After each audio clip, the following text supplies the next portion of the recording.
Hey everybody, welcome back to School Sucks Live. This is Brett. With me tonight, Osborne, and on the phone, if you're just joining us, Bob Murphy down in Nashville, Tennessee. And right before the break, we were talking about a character named Paul Krugman, the world's biggest economic celebrity. He has like Alan Greenspan's celebrity status, that kind of cult of personality thing happening for him. We were talking about how Bob has challenged him to a debate by allowing people to, how would you describe again? They can bid? Pledge at this website, but their credit card doesn't get dinged. It's a conditional pledge. Like, only if he debates me do you actually get charged. Right, only if it happens. So right before we went to break, I was talking about how this is kind of a liability for him because he has already won without even having any kind of a fight. So the question was, is it fair to say, from your experience, from both your experience, I guess, and like I said, if you were listening and you have thoughts on this, give us a call. Whatever is more in favor of state power is going to win whatever debate there is before the debate even occurs. I'm somewhat sympathetic to that. I mean, certainly the people in power are going to go ahead and give government support for higher education, and they're not going to hire a bunch of anarcho-capitalists to be at MIT or whatever. You know what I mean? So that's certainly involved. But it's also true, I think a lot of economists were, you could use the verbs persuaded by or say they were seduced by the mathematical models that the Keynesian revolution brought in, that Paul Samuelson was one of the big guns historically on this. And for various reasons, it's easier to make a mathematical model that's very simplistic and says, oh yeah, here's what GDP is made up out of. And so if the government spends more, output goes up, employment goes up, there you go. Whereas the Austrian criticisms of that are kind of subtle, and it's hard to say, oh, well, give me your Austrian mathematical model that shows what you're talking about. It's almost like saying, no, there's so much stuff that your mathematical model's leaving out.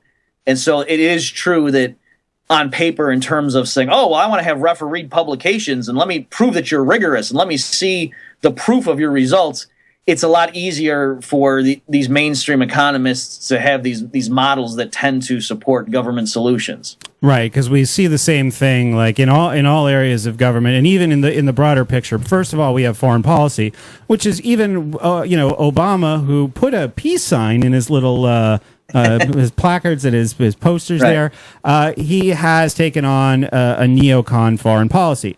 And I think that the three ways that the world changes, that society changes and changes for the better, evolves, has been traditionally through education, science, and culture or art.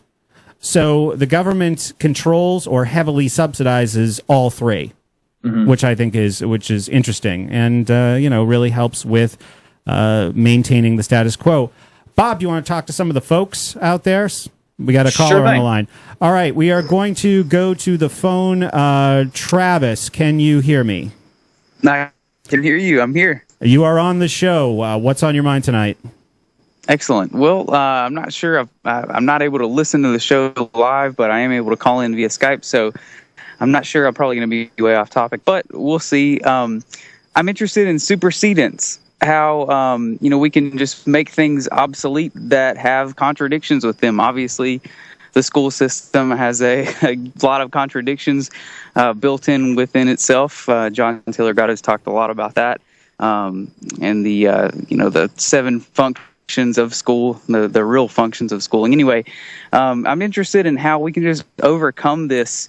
You've done a lot of work through, your tutoring efforts and just kind of overcoming the methods of the school system. So I'm just interested in how we can supersede the system that we have now, especially in education. Supersede being making obsolete that which is irrelevant, that we know to be irrelevant. So creating, not necessarily a system, but an organic way of just coming about among our peers locally and wherever, just educating children in a different means, with different means, whereby making the current system obsolete. So what are your thoughts on that? Well, interesting. We have Bob Murphy. I'm not sure if you're familiar with Bob. He's on the phone with us right now. He's an economist, and he does a lot of work with the Mises Institute. Does that name ring a bell? Right. Certainly. Excellent. And Bob, can you still hear us as well? I can hear you guys. Can you hear me? Yes, great. Okay. Moving right. So, this is something that Bob and I were actually talking a little bit before the show, because Bob is doing these online courses through Mises, Excellent. which opens up, the world. And I want to try and do some similar things with my tutoring, which is obviously very geographically limited right now to, I teach most of the classes on the New Hampshire seacoast. But, and then it kind of goes beyond, well, if I could make this work for the SAT, maybe even using a platform like UStream, where people can chat, people can be brought into the conversation, like you and Bob are brought into the conversation, and that conversation is being broadcast to anyone who wants to see it right now. There's obviously a lot of opportunities to explore with that. Bob, how long have you been involved with this online stuff through Mises? I think this is my third year of doing it. So if people are curious, it's at academy.mises.org. And so it's not just economists. I do obviously economic stuff. Other people do like philosophy, history classes, like someone will go through the New Deal or central banks in the 19th century or banking panics of the 19th century, that sort of thing. So what's really good about it is it's just there's a demand. There's people out there all over the world who want to learn about a certain topic that's a very obscure topic, perhaps, that they couldn't get at their local college. And then if there's just one person on earth that knows that in his head, then this is a way to match them up, and it's great. And the thing that I think will really make this take off is once we get past the stigma and employers begin to realize that you don't need to have a college degree to be a signal that I'm a serious person. And I think that the recession's actually helping that because so many people now are dropping out because they can't afford it and whatever, that I think employers are starting to scramble. And after a while, I think 10 years from now, it's no longer going to be the case that, you have to have a college degree to even apply for this position. I think employers will realize that really doesn't mean that much anymore.